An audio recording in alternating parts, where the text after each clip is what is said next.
నాకు ఇన్ని శ్లోకాలు వచ్చు, ఇన్ని అధ్యాయాలు వచ్చు. ఎన్ని అధ్యాయాలు వచ్చు? ఒకటి కంటే ఎక్కువ అధ్యాయాలు వచ్చిన వాళ్ళు ఎవరు? 2 కానీ 3 కానీ. ఎన్ని అధ్యాయాలు వచ్చు? 2 అధ్యాయాలు కాదురా, 12 అధ్యాయాలు. అమ్మో, 12 అధ్యాయాలు.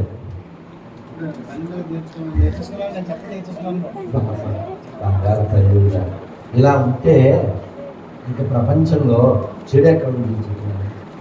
నేను అందుకే చెప్తాను ఇప్పుడు, please read Gita before become తాత. అర్థమైందా? Please read Gita before become తాత. Gita only can change your రాత, అదర్వైజ్ లైఫ్ బెకమే రాత. గీత కావాలా, రాత కావాలా? కదా మరి. కాబట్టి మనం రోజు గీతను అధ్యయనం చేయాలి, అలా చేయకూడదు. అయితే భగవద్గీతలో ఎన్ని అధ్యాయాలు ఉన్నాయో నాకు తెలుసు అన్న వాళ్ళు చేద్దాం. వీళ్ళందరికీ వచ్చు 18 అధ్యాయాల పేర్లు చెప్పేస్తారు. 1, 2, 3 అనగానే 18 అధ్యాయాల పేర్లు చెప్పాను. 1, 2, 3.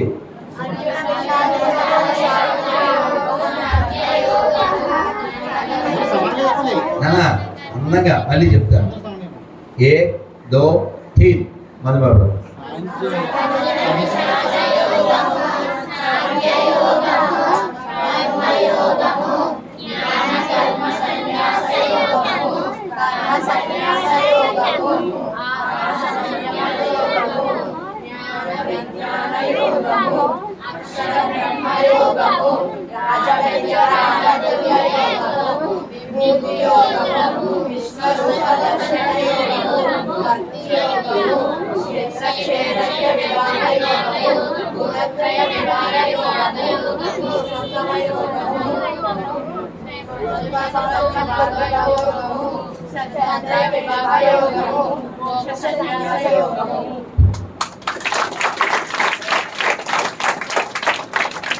సరే, ఇప్పుడు మరో ప్రశ్న ఏమిటంటే, భగవద్గీత ఎవరికి చెప్పారు?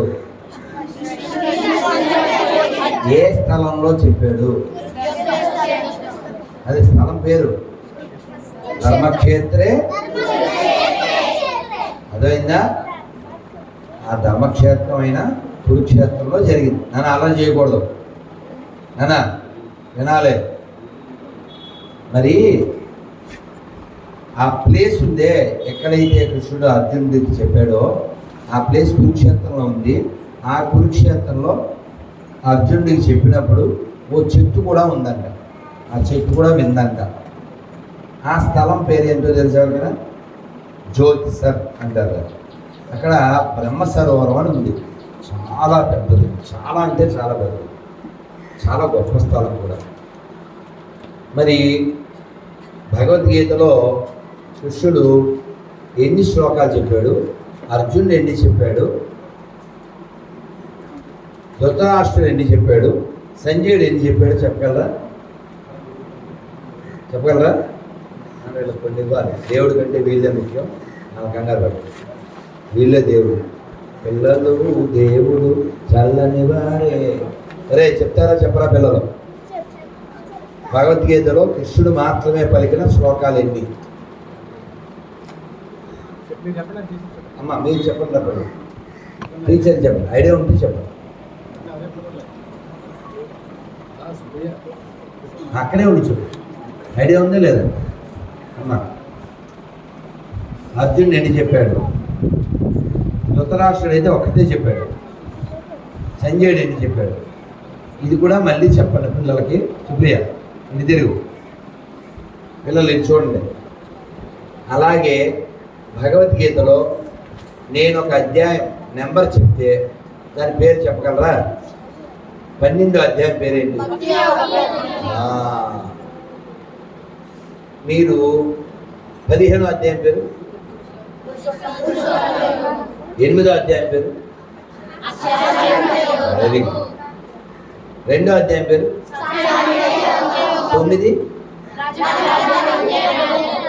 11, సరే, మరి ఇప్పుడు నేను శ్లోకం చెప్తాను, అది ఎన్నో నెంబర్లో చెప్పగలరా? అందరూ చెప్పండి. మాత్ర స్పర్శాస్తు కౌంతేయ శీతోష్ణ సుఖ దుఃఖద ఆగమాపాయినో నిత్యా తిక్షస్వ భారత. ఇది ఎన్నో అధ్యాయంలో ఎన్నో శ్లోకం తెలిసేవాళ్ళు? రెండులో మా సుప్రియ తల్లి గిరి 2:14. ఇప్పుడు అన్ని స్టెప్స్ అయిపోయినాయి. ఆఖరి స్టెప్, నాకు ఇన్ని శ్లోకాలకు అర్థం తెలుసండి అన్నో చేయిస్తారు. నాకు ఆ విషయం తెలుసు. నేను ఏం చెప్పబోతున్నా అంటే, మీరు చాలా మంచి పని చేస్తున్నారు. నా మనస్సులో ఎవరినైతే స్మరించానో వారి చిత్రం కూడా అక్కడ ఉంది. ఇలా పిల్లలకి తల్లులకి ఈ తెలుగు నేలంతా భగవద్గీత చదవచ్చని ఎంకరేజ్ చేసిన మహానుభావుడు సద్గురుడు మలయాళ స్వామి వారు. సద్గురు శ్రీ మలయాళ స్వామి వారికి, శ్రీ విద్యా ప్రకాశానందగిరి స్వామి వారికి. వారు అందరినీ ఎంకరేజ్ చేశారు. అయితే మీరు శ్లోకం నేర్చుకోవడం, ఇన్ని అధ్యాయాలు నేర్చుకోవడం మంచిదే, కానీ పిల్లలు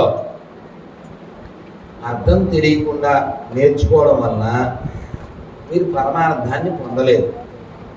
ఈ అధ్యాయం 14వ శ్లోకం అర్థం ఎవరైనా చెప్తారా? ఎవరైనా చెప్పండి, మీరైనా చెప్పండి. 2వ అధ్యాయం 14వ శ్లోకం అర్థం ఎవరైనా చెప్తారా? ఎవరైనా? సుప్రియ చూసి చెప్తావు పని పక్కనందుగా భగవద్గీత బుక్ 2:14.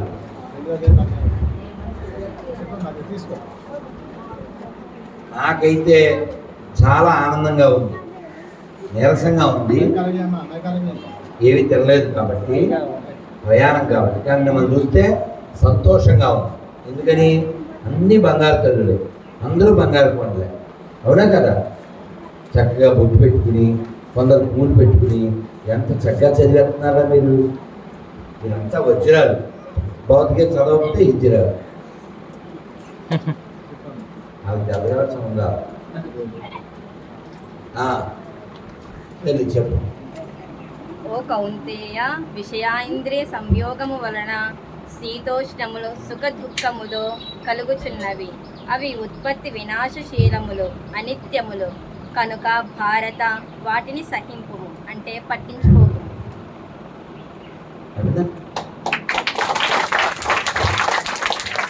ఇప్పుడు మీరు ఎన్ని శ్లోకాలు నేర్చుకున్నా అర్థం తెలియకపోతే అది జీవితంలో పొందవలసినంత ఫలం, పొందవలసినంత బలం పొందకుండా పోతాం. అందుకని రామకృష్ణ గారు మీ అందరికీ ఇన్ని అధ్యాయాలు నేర్పించిన రేపటి నుంచో ఎల్లుండి నుంచో 108 ముఖ్య శ్లోకాలు మీరు అర్థసహితంగా నేర్చుకోవాలి. వారు చెబుతారు.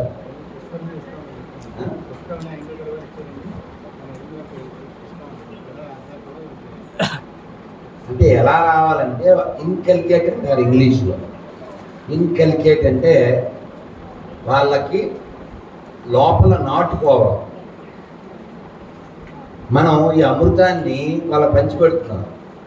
డబ్బా సీసాలో తేనె పోసి ఇచ్చాం.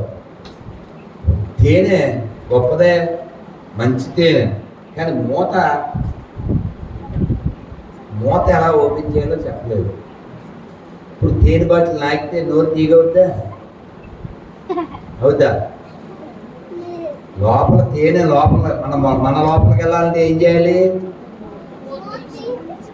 మొత్తం తాగాలి. అవునా? చెప్తున్నారా లేదా? చెప్తున్నారా లేదా? నానా, అందుకని భగవద్గీత అంతా వచ్చేయక్కర్లేదు. భగవద్గీత అంతా వచ్చేయక్కర్లేదు. మనమేం మిషన్లు కాదు. మనకేమిటంటే అర్థం తెలిసి జీవించడం.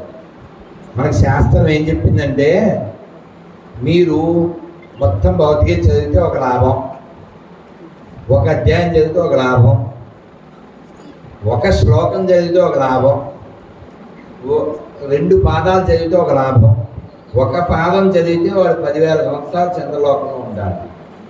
గీతా మహత్యం చెప్తుంది. కానీ మనము భౌతికగీత చదవాల్సింది పుణ్యం కోసం కాదు, ధైర్యం అవడం కోసం చదవాలి.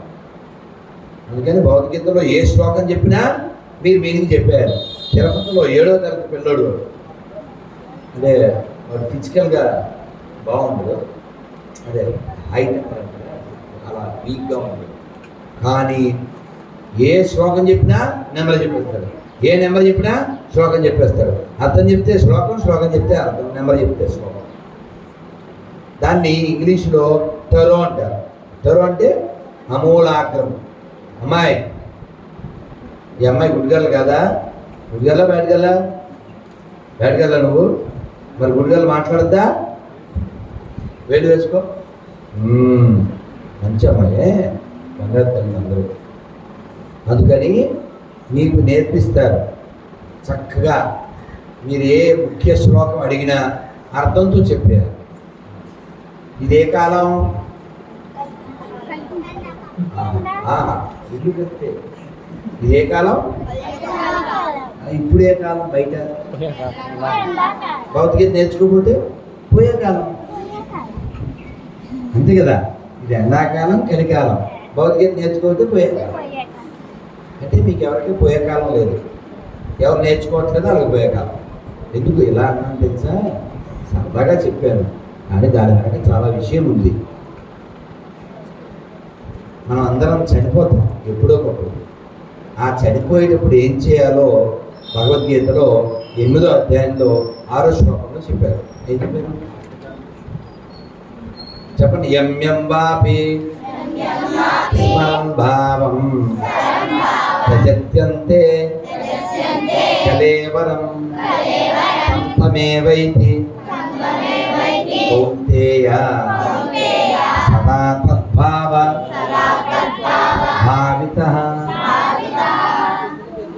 ఎంత గొప్ప విషయం నానా, ప్లీజ్, ఎంత గొప్ప విషయం తెలుసా? వారు చేసేది చాలా మంది చేయలేని పని చేస్తున్నారు.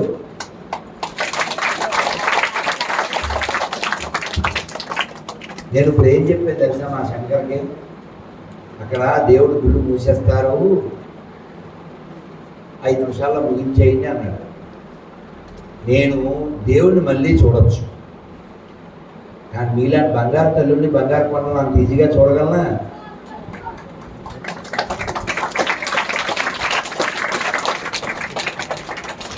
కాబట్టి మీరు పెద్ద అయిన తర్వాత కూడా గీత మర్చిపోకూడదు, గీతలో అర్థాన్ని విడిచిపెట్టకూడదు, జీవిత పరమార్థాన్ని సాధించాలి. మీకు ఒక కథ చెప్పేసి నేను మీకు జగన్నాథుడు డ్రెస్సింగ్ ఇచ్చి, మీ కార్డు, స్టిక్కరు, పేపర్ ఇచ్చి, కృష్ణుడి యొక్క సెంటు రాసి అప్పుడే వెళ్తా. ఎందుకని మీరంతా పెద్ద బంగారు కొండలు కదా. ఆరుష్గాడు అయితే నన్ను చూసి గుర్తుకుంటారండి, నన్ను రాకొచ్చేది వెంటనే ఆరుష్యంగా అయిపోతుంది. మేము ఫ్రెండ్స్ కదా, మరి మేము ఓల్డ్ ఫ్రెండ్స్, మీరేమో గోల్డ్ ఫ్రెండ్స్ కదా. మరి కథ చెప్పనా వద్దా? మంచి కథ చెప్పనా, చెడ్డ కథ చెప్పనా? అల్లరి కథ వద్దా? అల్లరి కథ కూడా చెప్పుకున్నాం, తర్వాత మంచి ఆధ్యాత్మిక కథ చెప్పుకున్నాం, సరేనా? నన్ను నిలబెట్టండి, బుద్ధి మీద వేలు వేసేయండి. ఎవరు మాట్లాడినా వాళ్ళు bad, they are not close to God, they will face bad. We're going to climb the road. అర్థమైందా? ఇంకా గంట కొట్టద్దు. ఒక ఊళ్ళో 3 అబ్బాయిలు, అందరూ ఇంచుమించుగా మీ వయసు. మనందరం అదృష్టవంతులం కాబట్టి అమ్మా నాన్న ఉన్నారు, ఇలాంటి గొప్ప గురువులు దొరికారు, అంత గొప్ప స్థలం దొరికింది. వెదురుపాక ఘాట్ గారు లాంటి గురువులు, వారి సాన్నిధ్యం దొరికింది. మరి అందరికీ అలా ఉండదు కదా. ఆ పిల్లలు ముగ్గురు అడుక్కుంటున్నారు, అంటే బెగ్గర్స్. ఈ అడుక్కునే వాళ్ళకి ఎవరో చెప్పారు, ఆ పక్క ఊళ్ళు బాగా వినాలి, ఎవరు మాట్లాడకూడదు, మాట్లాడే వాళ్ళు బయటికి పోండి, ఇంగిత జ్ఞానం ఉండాలి, పిల్లలు వింటున్నారు, మీరు ఎలా మాట్లాడతారో యూ షుడ్ థింక్. ఈ పిల్లల ముగ్గురు అవతల రోడ్డుకి వెళ్తే అక్కడ భోజనాలు పెడతారు, పెళ్లి జరుగుతుంది. అవతల రోడ్డుకి వెళ్దామని కోరిక ఉంది, కానీ వెళ్ళాలంటే పడవ ఎక్కాలి. పడవ ఎక్కితే డబ్బులు ఇవ్వాలి, డబ్బులు లేవు. ఎందుకని వీళ్ళు ముగ్గురు ఎవరు మరి ఎలాగిప్పుడు? వాళ్ళు ముగ్గురు వెళ్ళి అడిగారు ఎవరిని? ఆ పడవని. అన్నయ్య అన్నయ్య మమ్మల్ని ఆ పక్కన దింపు అన్నారు. అంటే అతను అన్నాడు, మీరు ముగ్గురు డబ్బులు ఇవ్వకుండా ఎలా దింపాలి అన్నాడు. అన్నయ్య ఏదోలా దింపు అన్నయ్య అన్నారు. వీళ్ళ ముగ్గురికి 3 ప్రాబ్లమ్స్ ఉన్నాయి. ఒకటికి ఎప్పుడూ చీవుడి కారుతూ ఉంటుంది, ఒకటికి ఎప్పుడూ దొరదలు పోకుంటూ ఉంటాడు, మూడో వాడికి కళ్ళ దగ్గర నొసం ఇలా అనుకుంటూ ఉంటాడు. నొసం అంటే తెలుసుగా, చిన్న చిన్న నల్లగా. వీళ్ళు ముగ్గురు సుప్రియ ఇక డిస్టర్బ్ చేయింది, అక్కడ పెట్టే అక్కడ పెట్టే.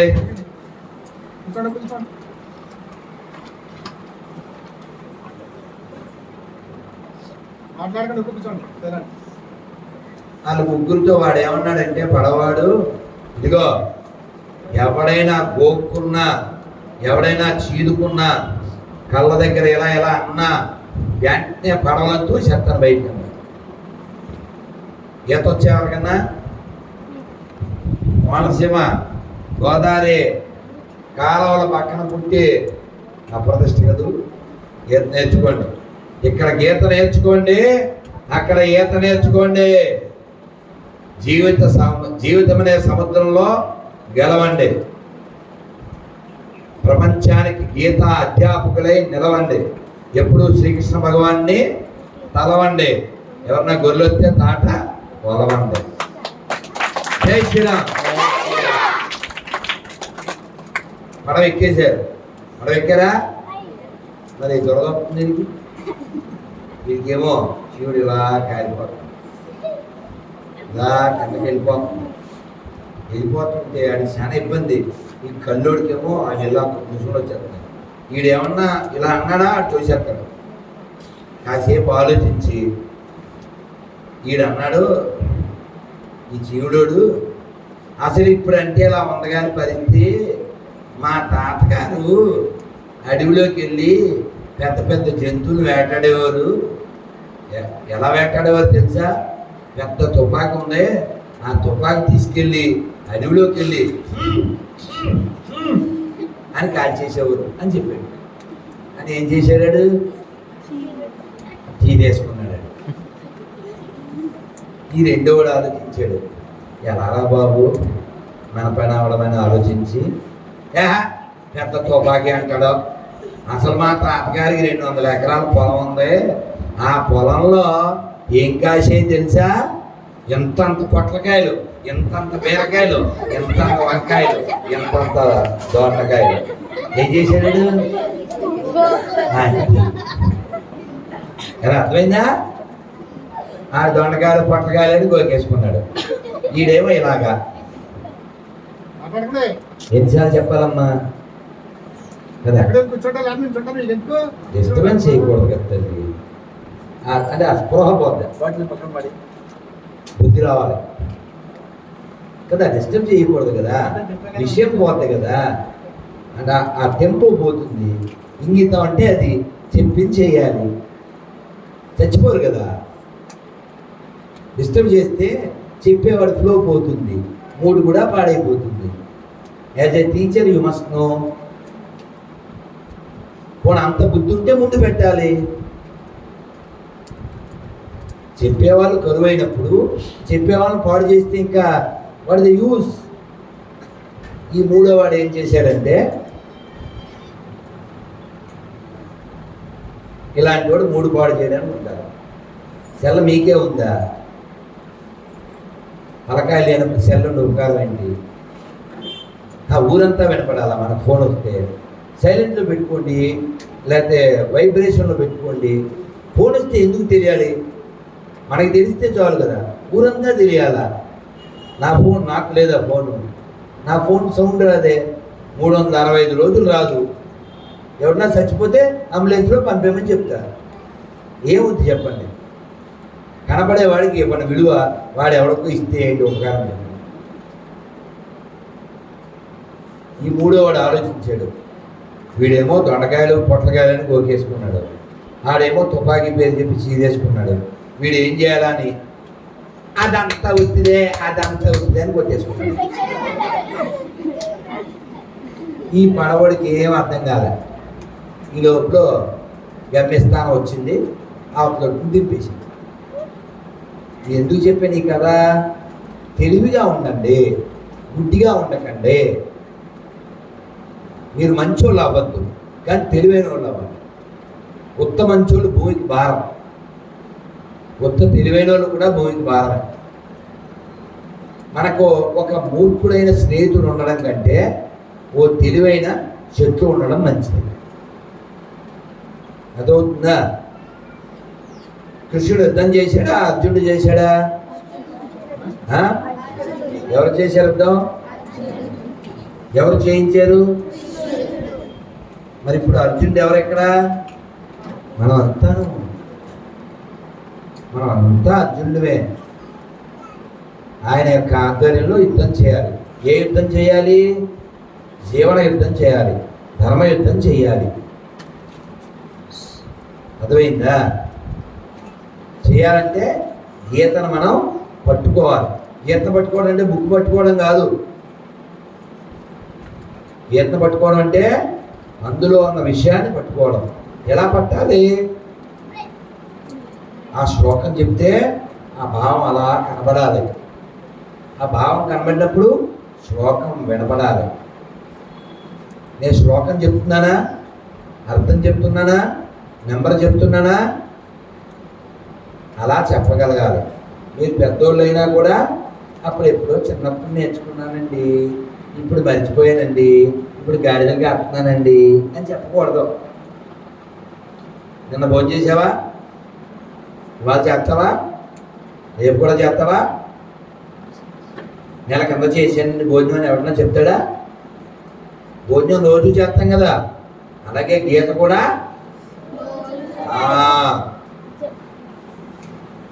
గీత మనకి ఎక్కితే రాత బాగుంటుంది, రోత పోతుంది. అర్థమైందా? అలా ఎక్కితే ఏమవుతుంది, ఎక్కకపోతే ఏమవుతుందో కూడా చెప్తాం. మన దేశం పేరేంటి?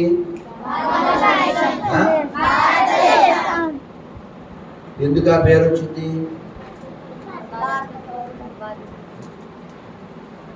ఈ దేశానికి భారతదేశం అని పేరు ఎందుకు వచ్చింది చెప్పాలా? ఎవరా భరతుడు? రాముడు తమ్ముడు. ఇంకా తెలుసా మీకు? చిన్న బిడ్డలు కదా, మీకు తెలియదు. ఇంకో భరతుడు ఉన్నాడు, శకుంతల కొడుకు. ఇంకో భరతుడు ఉన్నాడు, ఆయన చెప్తారా, వృషభదేవుడి కొడుకు. ఆయన అడవికి వెళ్ళి తపస్సు చేశాడు. అడవికి వెళ్ళడానికి ముందు 36,000 సంవత్సరాలు ఈ భూమండలాన్ని పరిపాలించాడు. 36,000 సంవత్సరాలు. అంతకుముందు ఈ దేశం పేరు, ఈ ప్రపంచం పేరు ఇలావత వర్షము. ఏంటి? భరతుడు పరిపాలించడం వలన దీని పేరు ఏమైంది? భారత వర్షము. ఈ ప్రపంచం అంతా మనదే. క్రైస్తవానికి, ఇస్లాంకి, ఈ దేశానికి, ప్రపంచానికి ఏ సంబంధం లేదు. ప్రపంచాన్ని ముక్కలు చేయడానికి, ప్రపంచాన్ని పాడు చేయడానికి ఆ మతాలు పుట్టి చేస్తున్నాయి. మన భౌతికత మన దగ్గర ఉంది, భాగవతం మన దగ్గర ఉంది, రామాయణం మన దగ్గర ఉంది. మనకి తెలిసి చావదు. ఇలా చెప్పేవాళ్ళు ఉండరు, మీలా నేర్చుకునే వాళ్ళు ఉండరు, ఎంకరేజ్ చేసే అమ్మలు ఉండరు. మరి ఈ దేశంలో అక్కర్లేని చెత్త మతాలు వచ్చినాయంటే రావా? ఇప్పుడు ఏం పేరు సార్? సుబ్బారెడ్డి గారు అక్కడ కూర్చున్నారు, నేను ఇక్కడ కూర్చున్నాను. ఇక్కడ ఇంకెవరైనా కూర్చోగలరా? ఎందుకు కూర్చోలేరు? నేను ఆల్రెడీ ఇక్కడ ఉన్నాను కదా, అక్కడ ఎవరైనా కూర్చోగలరా? ఎందుకని? ఇక్కడ ఎవరైనా కూర్చోవచ్చు, ఎందుకంటే ఖాళీ. అవునా? నువ్వు గీత నేర్చుకోలేదనుకో, నీకెవరో గీత నేర్పలేదనుకో, ఎవడో ఒకడు వస్తాడు, వచ్చి ఏదో దరిద్రం చేతిలో పెడతాడు, ఇది నేర్చుకో అంటాడు. ఆల్రెడీ భౌతికత నేర్చుకుంటే మాకు ఇంకే చెత్త అక్కర్లేదని చెప్పగలుగుతాం. ఈ భరతుడు అడవికి వెళ్ళాడు, దేనికి? తపస్సు చేయడానికి. తపస్సు చేస్తుంటే ఒక జింక పిల్ల, కడుపుతో ఉన్న జింక అక్కడికి వచ్చింది. దాన్ని ఓ పులి తరిమింది. తరిమితే అలా దూకింది. దూకితే కడుపులో ఉన్న పిల్ల కింద నీళ్లు ఉన్నాయి, నీళ్ళలో పడిపోయింది. మరి పుట్టగానే పిల్ల ఈత రాదు కదా, కొట్టుకుపోతుంది. అక్కడ చూశారు ఎవరు? ఈ భరతుడు. అయ్యో పాపం అంటామనమా, ఆయన గబగబా వెళ్ళి దాన్ని తీసుకొచ్చారు. వాళ్ళ అమ్మేమో చచ్చిపోయింది. ఇప్పుడు ఏం చేయాలి పిల్లని? అంతేగా, నువ్వు మంచోడు కాబట్టి పెంచుకోవాలన్నావు, అదే చైనావాడు అయితే నంచుకోవాలంటాడు. దరిద్రుడు తినేస్తారు కదా, అర్థమైంది. కోవిడ్ వచ్చింది అలా ఉన్నాయి, గబ్బు మీద గబ్బిలను తినేసి కోవిడ్ వచ్చేలా చేశారు. ఆయన మరి పెంచుతున్నాడు, ఫారెస్ట్ డిపార్ట్మెంట్ ఏమీ లేదు. పెంచితే ఏమవుతుంది? ఎవరికైనా కుక్క పిల్ల ఉందా ఇక్కడ? ఉందా కుక్క పిల్ల? కుక్కలను అవి పెంచకండి. కుక్కని ఇంగ్లీష్లో ఏమంటారు? అవునా? తిరగేయండి. ఇప్పుడు చెప్పండి, మీకు డాగ్ కావాలా గాడ్ కావాలా? గాడ్ కావాలా డాగ్ కావాలా? అందుకని గాడ్ కావాలంటే గీత చదవండి, డాగ్ కావాలంటే డాగుని పెంచండి. ఇంతకీ స్టోరీ ఎందుకు చెప్తానంటే, ఈయన ఎవరిని పెంచుతున్నాడు? దగ్గర పెంచుతున్నాడా? అది అలా పెద్దదవుద్దా? పెద్ద అయితే దాంతో ఆడతాడా? కబుర్లు చెప్తాడా? ఇదివరకు ఆయన కళ్ళు మూసుకుంటే శంకు చక్కెర గదా పద్మాలతో విష్ణుమూర్తి కనబడేవాడు. ఇప్పుడు ఎవరు కనబడుతున్నారు? పంకలా అంటుకుంది జింక, పైన పంక, అడవిలో జింక, సీత వెంటూ లంక, బికాజ్ ఆఫ్ దిస్ బంక. ఇది కళ్ళు మూసుకుంటే ఎవరు కనబడుతున్నారు? ఈయన విష్ణుమూర్తిని తలుచుకోవట్లే, ఎక్కడుందో, ఏం చేస్తుందో, నందుకు పెద్ద కొడుకులా ఉండేది, ఎప్పుడైనా తన వాడి కొమ్ములతో అలా పొడిచేది అనుకుంటూ మనసంతా ఎవరి మీద ఉంది? ఇప్పుడు చూడండి, కొందరు ఆడవాళ్ళు టీవీ సీరియల్ చూస్తుంటారు, ఇంట్లో మన జోక్ కాదు, సెల్ ఫోన్లో మాట్లాడుతుంది వాళ్ళ అమ్మ. మాట్లాడుతూ భర్త వచ్చాడు, ఏదో అడిగాడు, పట్టించుకోలే, వీడియో ఉంది, మొన్న వచ్చింది. కూరగాయలు అవి జరిగింది, ఇలా ఇలా ఇలా పెట్టుకుని అని జరిగింది. జరిగిన తర్వాత ఆ కూరగాయలు మిగిలిపోయి ఫ్రిడ్జ్లో పెట్టాలి కదా, కూరగాయలు అక్కడ వదిలేసి ఆ పిల్లని ఫ్రిడ్జ్లో పెట్టేసి, అలాంటి వాళ్ళ మమ్మీ అంటారు. అలా they are called mummies, mummy. వాళ్ళని విడిచిపెట్టాలి బాగా కుమ్మి, బికాజ్ దే ఆర్ డమ్మీ. పిల్లల్ని పెట్టేసింది ఫ్రిడ్జ్లో. అందుకని టీవీ చూస్తూ సెల్ చూస్తూ వంట చేయకూడదు, అప్పుడు వంట అవుతుంది, పెంట అవుతుంది. ఆ పెంట పెడితే అందులోంచి ముత్యాలు వస్తాయా? అందుకని అమ్మ ఏం చేయాలి? స్నానం చేసి వంట చేయాలి. స్నానం చేశాకనే కూరగాయలు కొయ్యాలి. రాత్రి పడుకున్న పాచి బట్టలతో కొయ్యకూడదు, ఆ పాచి బట్టలతో వంటింట్లోకి వెళ్ళకూడదు. ఈ శరీరంలో ఏముంటుంది? తమో గుణం. నిద్రపోతే చేస్తే మన ముఖం చూడబుద్ధి అవుతా? ఇది మొహం కడుక్కో, ఎదమోహం చూడలేకపోతాం అంటాం, అవునా? తమో గుణం. అందుకని స్నానం చేయాలి, స్నానం చేసి వంట చేయాలి. స్నానం చేసే కిచెన్లోకి వెళ్ళాలి. కిచెన్ అంటే ఏంటి? తెలుగులో చెప్పారు. ఇదేమిటిది? గర్భగుడి. గర్భగుడిలోకి ఎవరంటే వాళ్ళు వెళ్ళకూడదు. అలాగే కిచెన్లోకి స్నానం చేసాకనే వెళ్ళాలి. శుభ్రంగా వంట చేయాలి. భగవన్నామం చెబుతూ వంట చేయాలి. భగవన్నామం వచ్చా మీకు? చేతండి. హరే కృష్ణ హరే కృష్ణ కృష్ణ కృష్ణ హరే హరే హరే రామ హరే రామ రామ రామ హరే హరే. డబ్బులేం ఖర్చు అవ్వలే కదా. ఇది చెబుతూ తినాలి, ఇది చెబుతూ నడవాలి, ఇది చెబుతూ వంట చేయాలి. అర్థమైందా?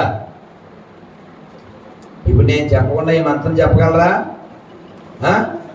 1 2 3 అనగానే హరే కృష్ణ కరెక్ట్గా చెప్పాలి. 1 2 3.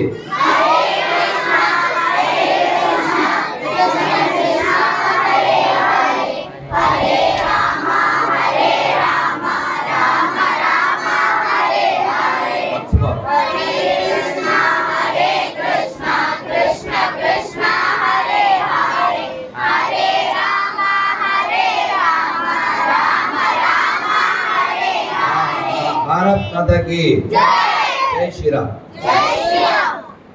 ఈ మంత్రాన్ని రోజు జపం చేయండి. భగవద్గీతలో శ్లోకాలు అర్థంతో సహా నేర్చుకోండి. అలాగే భగవద్గీత చదివితే ఎంత లాభమో ఎంత పుణ్యమో మీరు తెలుసుకుని ఇతరులకు చెప్పండి. అర్థమవుతుందా? దాని విలువ తెలిస్తేనే మన జీవితానికి పరమార్థం అవుతుంది. అర్థమైందా? మరి భరత మహారాజు ఎవరిని పెంచాడు? ఇప్పుడు కళ్ళు మూసుకుంటే ఎవరు గుర్తొస్తున్నారు? వీరికి కూర్చున్నాడు. ఓం నమో భగవతే వాసుదేవాయ, ఓం నమో ఎలా అంటున్నాడు. కానీ ఎవరు కనపడుతున్నారు? ఈయన మనసు ఇంక ఊరుకోలేదు. లేచి వెళ్ళిపోయాడు. ఎక్కడుంది ఎక్కడుంది అని వెతుకుతూ వెళ్ళిపోయాడు. ఆయన చావు దగ్గర పడింది. మృత్యు వచ్చింది. దొంగవాడి వల్లే మృత్యు చెప్పి రాదు కదా. ఫోన్ చేసి వస్తాడు దొంగడు. సాయంత్రం వస్తామండి వెదిరిపాకలో దొంగతనానికి తమకే అయిందని చెప్తాడా? తలుపులు తీసి పెట్టండి చెప్తాడా? తాళాలకు పెట్టండి చెప్తాడా? చెప్పడు కదా. అలాగే చావు కూడా అంతే, చెప్పదు. వచ్చేసింది. ఆయన వెతుకుతున్నాడు ఎవరినే? మనసులో ఎవరున్నారో టప్ అని పడిపోయాడు. పడగానే తలకాయ వెళ్ళి పెద్ద బండగా తగిలింది. మనసులో ఎవరున్నారు? ఇప్పుడు ఎవరున్నారు? ఇది చావు దగ్గరికి వచ్చింది. బ్లడ్ అలా కారిపోతుంది. చచ్చిపోతున్నాడు. ఎవరిని తలుచుకుంటూ చచ్చిపోయాడు? మరి భగవద్గీతలో 8వ అధ్యాయంలో 6వ శ్లోకంలో అర్థం ఏం చెప్పారు? ఎవరైతే మరణ సమయంలో ఏం తలుచుకుంటారో వారు వచ్చే జన్మ అదే పొందుతారు అని చెప్పారు. ఈ భరత మహారాజు ఇంత గొప్ప ఆయన ఏమై పుట్టాడు?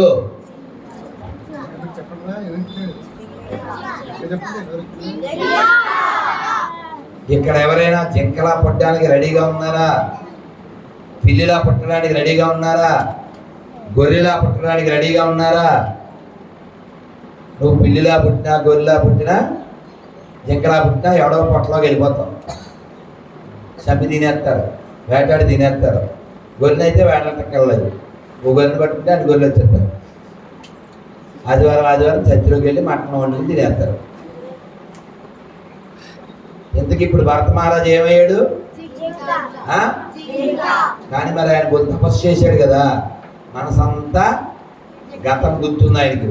అయ్యయ్యో ఇంత జన్మ వ్యర్థం చేశానే అని బాధపడి ఏం చేశారు? ఆయన పచ్చని లేత ఆకులు తినడం మానేశారు. లేత గడ్డి తినడం మానేశారు. మిగిలిన జింకలతో ఆడడం మానేశారు. ఏం చేశారు?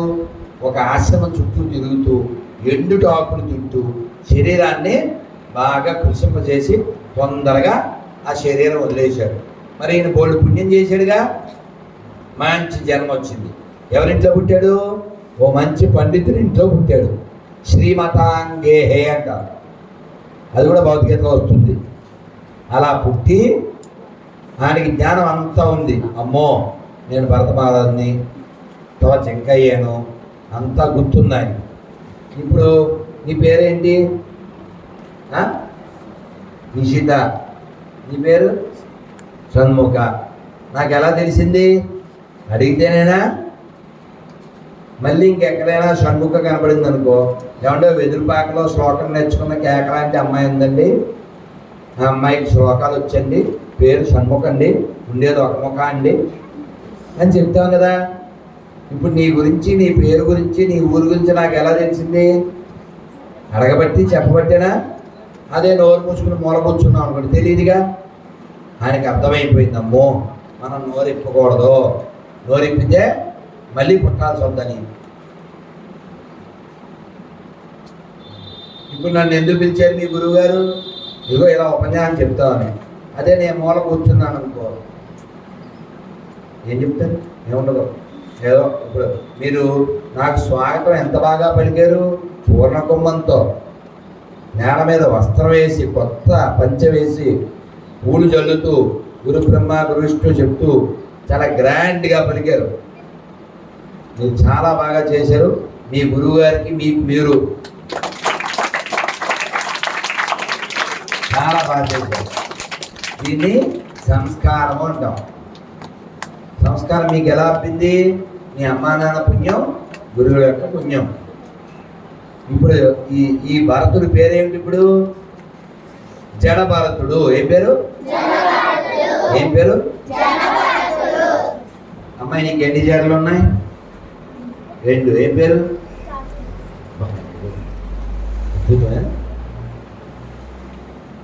నీ పేరుతో రామాయణంలో శ్లోకం ఉందో తెలుసా? చాతుర్లక్షాన వీధీనాం చాతుర్లక్షాం చ వీధీనాం అన్నారు.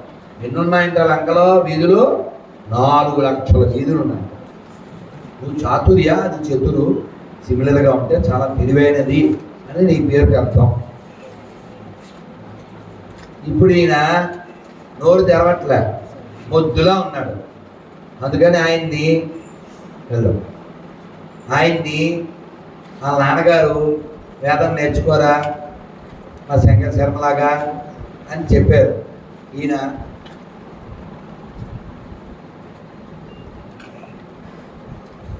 ఏం నేర్పిస్తారు? వీళ్ళకి ఎందుకు నేర్పిస్తారు? చెప్పింది అంటున్నారు కాబట్టి. ఇలా కూర్చుంటే ఏం చెప్తారు? ఆయన నేర్పించగలరా?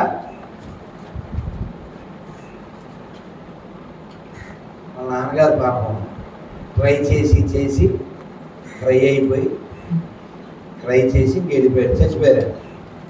ఇప్పుడు పెత్తనం ఎవరిదే? వాళ్ళ అన్నయ్యది, వాళ్ళ వదినది.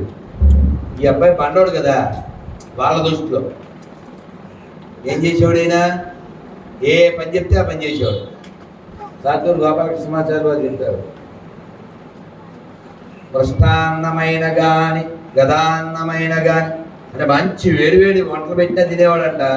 నిన్నది పెట్టినా, రాసి అన్నం పెట్టినా మాట్లాడుగా, రే ఆ పుట్టెల్లదే, రే పొలానికి వెళ్ళి ఆ పని చేయి. రోబో సినిమా చూసారా? అంతే, ఇక రోబోలాగే ఏ పని చెప్తే చేయడమే. నోరెప్పడం బొమ్మలా. ఓ రోజు పొలంలో మంచి అంటారు తెలుసా? మంచి మా నాన్నగారికి పొలం ఉందండి అన్న వాళ్ళు చేయొద్దండి. వ్యవసాయం చేస్తారు మా నాన్నగారు అన్న వాళ్ళు ఎవరు ఉన్నారా? ఉందా? మీ నాన్నకి పొలం ఉందా? వెళ్ళావా ఎప్పుడైనా? పొలంలోకి వెళ్ళావా? ఏముంటుంది మీ పొలంలో? ఏమేసారు? చెరుకా, కొబ్బరి చెట్ల, అరటి చెట్లు వేసారా? Very good. మీ పొలంలో కొబ్బరికాయ వేసారా? Very good. మీ పొలంలో వెళ్దా? మీ నాన్న చెప్తారు. Very good. ఈయన పొలంలో మంచి అని ఎత్తుగా ఉంటుంది పిచ్చి, దాని మీద కూర్చున్నాడు. దేనికి? పక్షులను తోలడానికి. అప్పుడు 10 మంది వచ్చారు. ఎవరు? దొంగలు. ఎవరు? దొంగలు వచ్చి ఏం చేశారు? అతని మీద గొట్టు కప్పేసి లాక్కెళ్ళిపోయారు. స్నానం చేయించేసి పసుపు బట్టలు వేసారు. ఎందుకు అనుకుంటున్నారు తెలుసా? అర్థం చెప్పింది అక్కడ. ఏం పేరా? నీ పేరే? ఆర్య. ఎందుకు పసుపు బట్టలు వేసారు చెప్పు? కరెక్టే. చంపే వాడు కరెక్ట్గా గెస్ట్ చేశాడు. ఎలా తెలిసిందా పాఠాలు మరి ఎలా టీవీలో చూసారా మరి చెప్పారే గ్రేట్ కదా. ఆడి వెంటనాడని అర్థం. మరి ఇప్పుడు మన ఎవరైనా పసుపట్లేసి బలవంతంగా లాక్కెళ్ళిపోయి ఓ చోట పెట్టి కత్తెత్తారనుకో, వడ్లెత్తారనుకో, మనం అక్కడ ఉంటామా పారిపోతామా? మరి ఈ జడభరతుడు ఏం చేశాడు? కదల్లా, తలకాయ అక్కడ పెడితే కాళిక అమ్మవారి ముందు అలా బొమ్మలా ఉన్నాడు. పైన అమ్మ, కింద బొమ్మ. వాడు గొడ్లెత్తాడు, వేసేద్దాం అనుకున్నాడు. అంతే, అమ్మవారి గొడ్లు మండిపోయింది. వాళ్ళ చేతిలో గొడ్డలు ఆకుని ఆ దొంగలన్న వేసేసింది. ఇప్పుడు మిమ్మల్ని ఎవరన్నా రక్షిస్తే మీరేం చెప్తారు? థ్యాంక్స్ అండి, ధన్యవాదాలు. ఈయన మళ్ళీ బొమ్మలాగే వెళ్ళిపోతున్నాడు. అంతే. అంటే ఈ ప్రపంచంలో ఏది పట్టలేదు ఆయనకి. ఏం పట్టింది ఆయనకి? లోపల ఉన్న పరమాత్మే పట్టాడు. ఆయనే జడభరతుడు. తర్వాత కాలంలో రఘుగణ్యర్ అనే రాజుకి ఉపదేశం చేసి మళ్ళీ తను వచ్చినటువంటి స్వస్థానమాయు అంటారు. మన అందరికీ స్వస్థానం ఎక్కడుంది? వైకుంఠలోకం. దాన్నే భగవద్గీతలో చెప్పారు. అందరూ చెప్పండి. ఆ బ్రహ్మ పురాణలోక పురాణలోక పునరావర్తి నోర్జున. ముక్కలు చెప్తున్నాను. ఆ బ్రహ్మ పురాణలోక పునరావర్తి నోర్జున మాముపేత్యతు. చెప్పండి. మాముపేత్యతు కౌంతేయ పునర్జన్మ న విద్యతే. ఏం చెప్పాడు కృష్ణుడు? మీరు బ్రహ్మలోకం నుంచి పాతాళం వరకు ఎక్కడికి వెళ్ళినా మళ్ళీ పుట్టాలి, కానీ నా లోకానికి వస్తే మళ్ళీ పుట్టక్కర్లేదు. మరి ఎలా ఉంటుందండి? నా లోకం ఎలా ఉంటుంది మీకు తెలియదు కదా, చెప్పండి.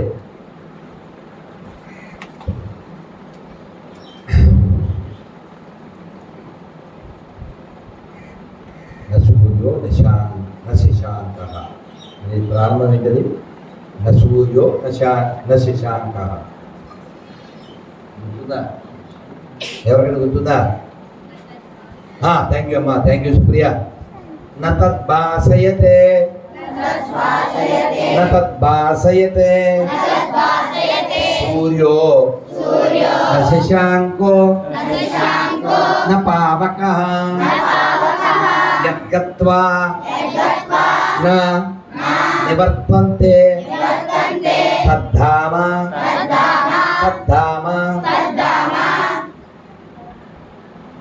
పరమమ్మ. అంటే అర్థం ఏంటి? నా లోకానికి వస్తే మీరు మళ్ళీ వెనక్కి వెళ్ళక్కర్లేదు. నా లోకం ఎలా ఉంటుందంటే అక్కడ కరెంటు పని లేదు, సూర్యుడితో పని లేదు, చంద్రుడితో పని లేదు, ఎప్పుడూ సర్వదా ప్రకాశిస్తూ ఉంటుంది. ఆ లోకానికి రండి అని కృష్ణుడు పిలుస్తున్నాడు. భగవద్గీత మన కోసం చెప్పాడా, అర్జునుడి కోసం చెప్పాడా? అర్జునుడి కోసమా? మన కోసం. అందుకని గీత చదువుదాం, అర్థం తెలుసుకుందాం, వచ్చిన చోటకి వెళ్ళిపోదాం, మళ్ళీ పుట్టకూడదు. పుడితే ఏమవుద్ది? బాగానే ఉంది కదా, కోనసీమలో కొబ్బరి చెట్ల మధ్యలో అనుకుంటున్నారేమో. తీసుకెళ్ళి ఎడాల్లో పడేస్తాడు. ఈ గొర్రెలన్నీ అక్కడే పడతాయి. మళ్ళీ అక్కడ వాటర్ ఉండదు, వీళ్ళ దగ్గరే మేటర్ ఉండదు. గొర్రెలు అంటే తెలుసా? తెలుసా? ఎవరు చెప్పకుండా ఉంచారా? నువ్వు చెప్పరా?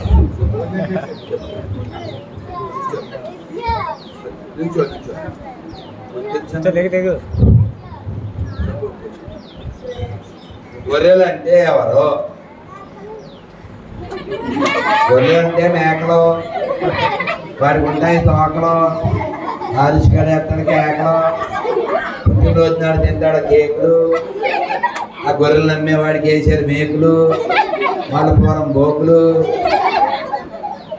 చెప్పారు. గొర్రెలు అంటే బుర్రలేనివి. ఏంటి? బుర్రలేని వాటిని గొర్రెలు అంటారు.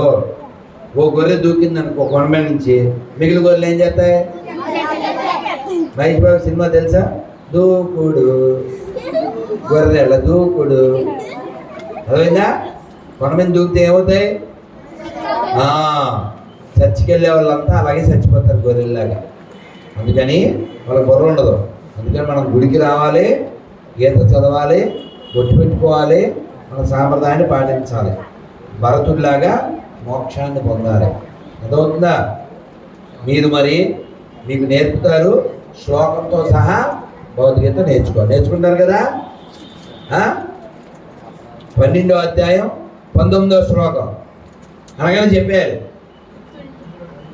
ఎవరు? సూపర్ రా. तुल्य निंदास्तु देखो सब स्टोरी ना के ना चित्र के दस्ते रवती भक्ति मामले प्रिय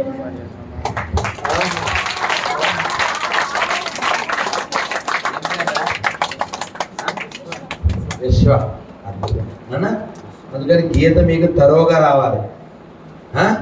రోజు చదవండి, అర్థంతో నేర్చుకోండి, మీ రాక మార్చుకోండి. గోవిందా గోవిందా. సద్గురు మలయాళ స్వాముల వారికి, శ్రీ విద్యా ప్రకాశానందగిరి స్వామి వారికి, జగద్గురు శిల ప్రభుపాదికి, జగద్గురు శ్రీ ఆదిశంకరాచార్య స్వామికి, శ్రీ భగవద్ రామానుజాచార్య స్వామికి, శ్రీ మధ్వాచార్య స్వామికి. కృష్ణం వందే, కృష్ణం వందే, కృష్ణం వందే. జై శ్రీరామ్. మరి నేను మీకు గిఫ్ట్ వెంటనే షిఫ్ట్. అక్కడ ఉంది స్విఫ్ట్, తర్వాత ఎక్కుతాను లిఫ్ట్, వెళ్ళకపోతే అక్కడ లిఫ్ట్, నేను అవ్వాలి షిఫ్ట్. జై శ్రీరామ్. చాలా బాగా చెప్పారు, చాలా సంతోషం. ఎప్పుడు రామకృష్ణ మాస్టర్ గురువు గారి యొక్క మాటలు వింటూ మిమ్మల్ని మీరు దిద్దుకోండి, సుఖంగా ఉంటుంది. మాస్టర్ మీరు చాలా గొప్ప పని చేస్తున్నారు, చాలా ఆనందం. నీ ఊరు ఎదురుపాక, నీ మేస్టారు పెద్ద కేక, అందుకే నీకొచ్చింది గీతా శ్లోక. అర్థం చేసుకో కాక, వదిలిపెట్టు నీ శోక, మనకక్కర్లేదు గొర్రె మూక, దే ఆర్ జస్ట్ లైక్ ఓక. వాళ్ళు వస్తారు మన ఇంటికి ఉబుసుపోక, మనం చెప్పాలి నువ్వు రాబాక. అర్థమైందా? అర్థమైందా? గోవుని వెనకాల పెట్టుకుని వేణువు ధరించిన దేవుడు ఎవరు? కాబట్టి గోవుల కాపరి ముద్దు, గొర్రెల కాపరి వద్దు. చెప్పండి. గోవుల కాపరి ముద్దు, గోవుల కాపరి ముద్దు. వాళ్ళు వస్తే చెప్పాలి రద్దు, మీరు దానికన్నా హద్దు. ఇంకా వినకపోతే కొద్దిగా గుద్దు.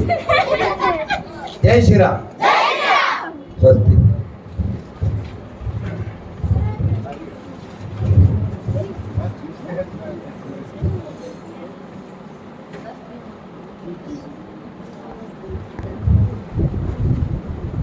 మీకు ముందు కృతజ్ఞతలు తెలియపరచాలి. ఎందుకంటే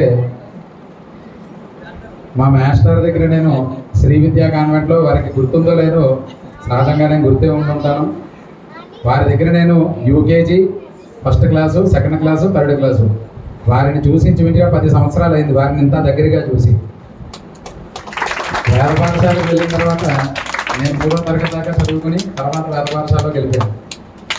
3వ తరగతి ఈ 3వ తరగతి వరకు కూడా ఆ రోజు మా నాన్నగారి యొక్క స్థితిని బట్టి ఈ 4 సంవత్సరాల విద్య ఆయన నాకు ఉచితంగా వారి కాన్వెంట్లో చెప్పారు.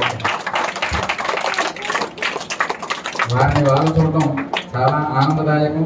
దగ్గరలో 10 సంవత్సరాల తర్వాత వారిని ఇలా దగ్గర చూడటం. అలాగే చిరంజీవి సుప్రియ,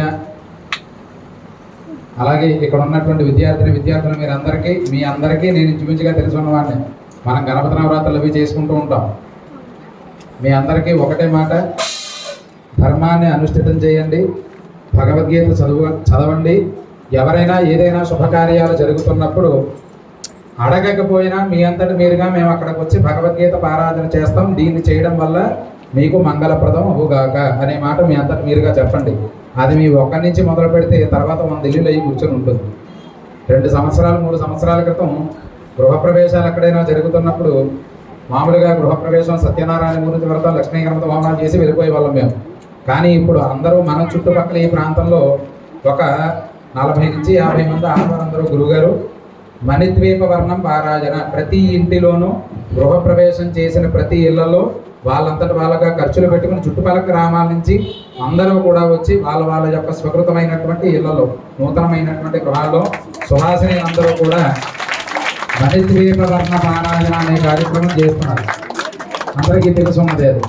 ఈ మణిద్వీప వర్ణ పారాయణ ఎలాగైతే వాళ్ళ ఇళ్లలో పెట్టుకుంటున్నారో ఇవాళ మీరందరూ తయారయ్యి ఇంటికి ఒక పుష్పం ఈశ్వరుడికి ఒక మాలగా ఎంత ఆరంభమైనా మొదటి నుంచే మొదలవుతుంది. 1 కోటి రూపాయలు మన దగ్గర ఉంటే మొదట ఉన్న రూపాయి నుంచే ఆ కోటి ప్రారంభం. అందువల్ల మీ నుంచి మొదలు పెట్టాలి. మొన్నే చెప్పాను మా సుప్రీకి, మా అమ్మాయిని ఆదివారం కూడా కొంచెం పంపిస్తూ ఉంటాను తల్లి, కొంచెం దగ్గర ఉండి ఇది జాగ్రత్తగా చూస్తూ ఉండు, కొంచెం చెప్తూ ఉండు అని. అలాగే ఈ విద్యార్థులందరూ కూడా విద్యార్థులందరూ ఈ రోజున నిజంగా ఇలా తయారవడానికి మొట్టమొదటి కారణం వెదురుపాకలో ఉన్నటువంటి రామకృష్ణ గారు. రామకృష్ణుడు ఒక పక్కన రామబలం, ఒక పక్కన కృష్ణబలం, ఒక పక్కన తూర్పులో గోశాల, ఒక పక్కన వెనకాల పశ్చిమంలో ఉన్న గోశాల, ఈ 2 మధ్యంలో శ్రీకృష్ణుడి యొక్క శాల. ఇలా ఉన్నటువంటి చోట భగవద్గీత మీరందరూ కూడా చదువుతున్నారు అంటే ఎన్నో జన్మాంతరాల యొక్క సుకృతం ఉంటేనే కానీ జరగనటువంటిది. గురువుగారి పేరు, గురువుగారి యొక్క తత్వం మీ అందరికీ తెలిసి ఉంటుంది. వీరి పేరు పూజ్య గురుదేవులు శ్రీ రాధా మనోహర్ దాసు గారు. ఎవరు? వారు చెప్పిన మాటలు ప్రతి ఒక్కటి మీ జీవితంలో ఒక స్థితిగా తయారయ్యి, ఒక ఆయుధంగా తయారయ్యి, మీరు మీ నుంచి ఇంకొక 10 మందికి భగవద్గీతను తెలియపరుస్తూ భగవద్గీతను బ్రతికించండి, హిందూ ధర్మాన్ని బ్రతికించండి. అలాగే దీనికి ప్రధానంగా ఎప్పటి నుంచో ఈ శ్రీకృష్ణుడి యొక్క ఆలయంలో ఏదో ఒక కార్యక్రమం చేద్దాం అనుకుంటూ నేను అనుకుంటూ ఉండడం, ఏదో సందర్భానుసారంగా దాన్ని దూరం అవుతూ ఉండడం జరుగుతుంది. ఇవాళ మీ ఎదురుకుండా చెప్తాను, ఏదైనా ప్రత్యక్షంగా నా స్వకృతంగా కార్యక్రమం అంటూ ఏదైనా పెట్టుకుంటే ఈ ఆలయంలో పెడుతూ ఉంటాను. ఈసారి ఖచ్చితంగా ఆలయంలో పెడతాను. నా వంతుగా పిల్లలకి ఏదైనా చెప్పవలసి వస్తే అది నేను చెప్పి వెళ్తాను. అలాగే పక్కనే ఉన్న పసలపూడి గ్రామంలో ఇటువంటి ఆధ్యాత్మికమైనటువంటి కార్యక్రమాలు ఏది జరిగినా భగవంతుడు అనేటువంటి కార్యక్రమం ఉందంటే మొట్టమొదటిగా ఈశ్వరుడికి నంది అలాగో, విష్ణుమూర్తికి గరుత్మంతుడు అలాగో, పసలపూడికి మా చింతా సుబ్బారెడ్డి గారు అలాగా, పసలపూడి గ్రామానికి మా చింతా సుబ్బారెడ్డి గారు అలాగా. ఆధ్యాత్మికమైన కార్యక్రమాల్లో ప్రతి ఒక్కటి కూడా జరుగుతున్నప్పుడు వారంతట వారుగా వారి యొక్క సహాయ సంపదలు ఆయా కార్యక్రమాలకు అప్పచెపుతూ ఆధ్యాత్మికమైన కార్యక్రమాలు వారి చేతుల మీదుగా మరెన్నో జరిగినటువంటి వృత్తాంతం. అలా గురువుగారి యొక్క ఆశీస్సులు పొందుదామని వారి యొక్క వ్యక్తిగతమైనటువంటి పనులు కూడా విడిచిపెట్టి, రైస్ మిల్లు కానీ ఇంకోటి కానీ గోడౌన్స్లు ఇవన్నీ ఉన్నా వాటన్నిటిని విడిచిపెట్టి వాళ్ళ గురువుగారి యొక్క ఆశీస్సులు తీసుకుందామని వారు ఇక్కడికి విచ్చేశారు. కాబట్టి ఒక్కసారి మీరు అందరూ కరతార ధ్వనులు చేస్తే వారి దృశ్యాలు కానీ గురువు గారికి చెప్పి వారి ఆశీస్సులు పొందుతారని కోరుతూ ఒకసారి పసలపూడి నుంచి వచ్చిన వారందరూ కూడా వేదిక వద్దకు రావాల్సిందిగా కోరుతున్నాం. ఒకసారి పసలపూడి గ్రామం నుంచి వచ్చిన ప్రతి ఒక్కరు కూడా వేదిక వద్దకు రావాల్సిందిగా కోరుతున్నాం.